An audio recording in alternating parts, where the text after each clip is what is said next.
Hello and welcome to today's episode of the Jacksonville Jaguars Insider Podcast.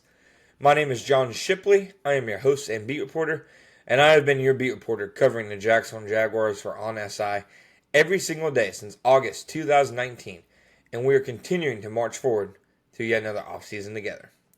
As always, you can always find our 100% free, 24/7, boots on the ground content when you follow us on social media such as Facebook or Twitter at Jaguars on SI.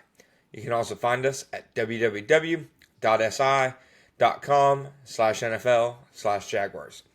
All right, folks, welcome to today's episode of the Jacksonville Jaguars Insider Podcast. Today, we are reviewing the earlier preseason Week 2 game we witnessed today between the New Orleans Saints and the Jacksonville Jaguars. The game ended in a 17-17 tie. Ties in general in sports never make much sense to me, but in the preseason, go ahead. I'm of the opinion that the preseason should have a running clock, at least in the second half. And I mean that as no disrespect to the guys who are fighting and putting their bodies on the line to try to achieve their dreams and make the roster, but in the preseason, it's always something everybody's really excited for, and then there's a drive or two, and the starters come out, and you're just kind of shrugging your shoulders. But it's obviously very important as a team tries to put together its 53-man roster, cutting it down from 90, putting together a practice squad, etc. For me, I guess the first thing to talk about is I thought Trevor Lawrence looked fantastic. And I know he was not going against a starting defense. They didn't play their starting defense line. They had very few starters in there on defense. I recognize that. But to me, the impressive things that Trevor was doing has nothing to do with the level of competition opposite him. It's things that independently he can control. For example, that third down conversion that he hit Brendan Strange on over the middle. Great pocket movement. I think in the past, you probably see him, try to scramble or bail from that pocket and try to run to get the first down. Didn't do it this time. Kept his eyes up, went through his progressions, moved well in the pocket, found Brendan Strange over the middle.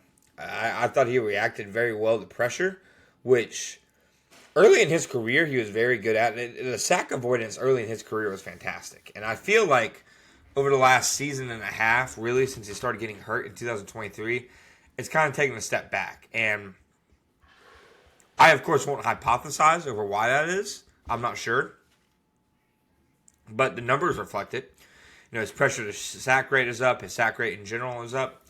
It's just that, Trevor has been a guy who, before was so strong against pressure, kind of dipped in the last couple of seasons. Now, one would think,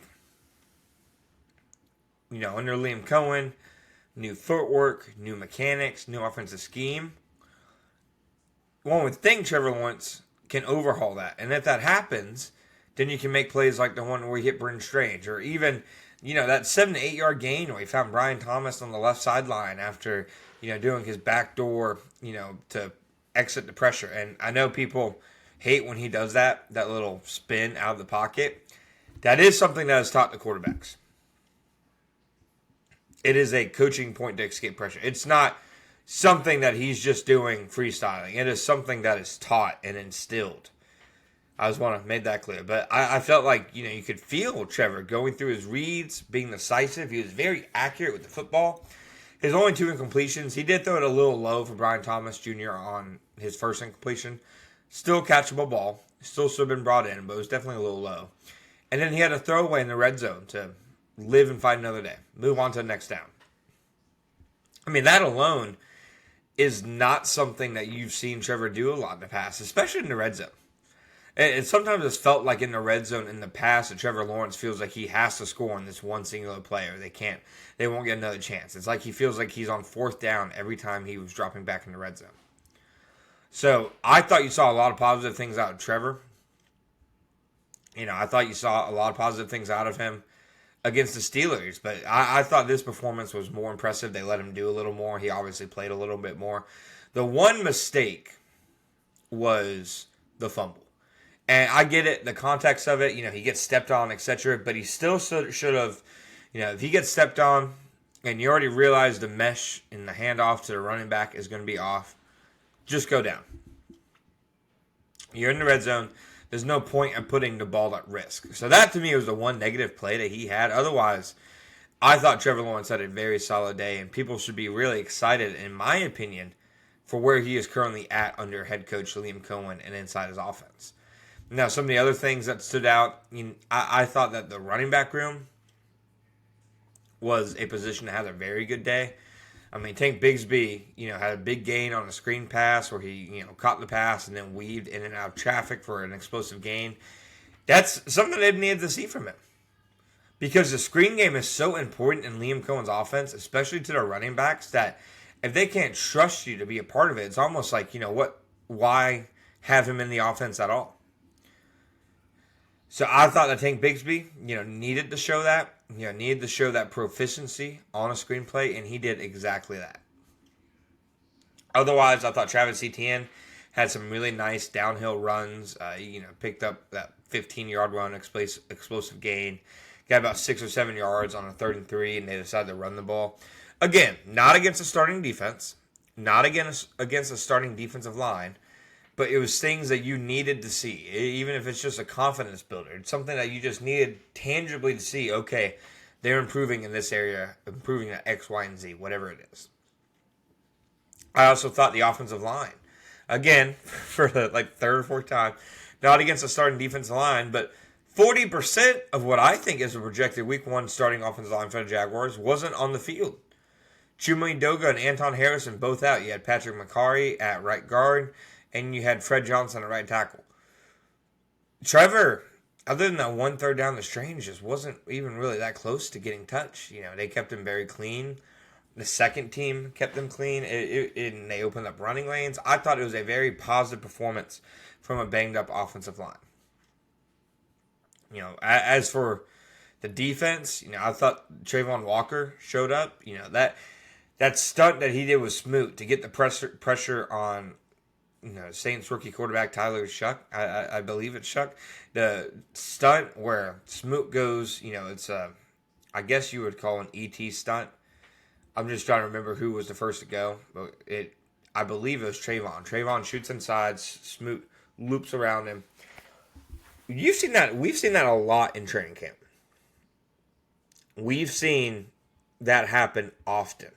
And it's a way to get Trayvon these matchups against offensive guards, which pretty much every time is just a complete mismatch. Trayvon is a freak in terms of his explosiveness, in terms of his strength, in terms of his overall athleticism. And I'm just of the opinion that, anything they can do to get him more interior looks, even if it's on stunts, is a positive.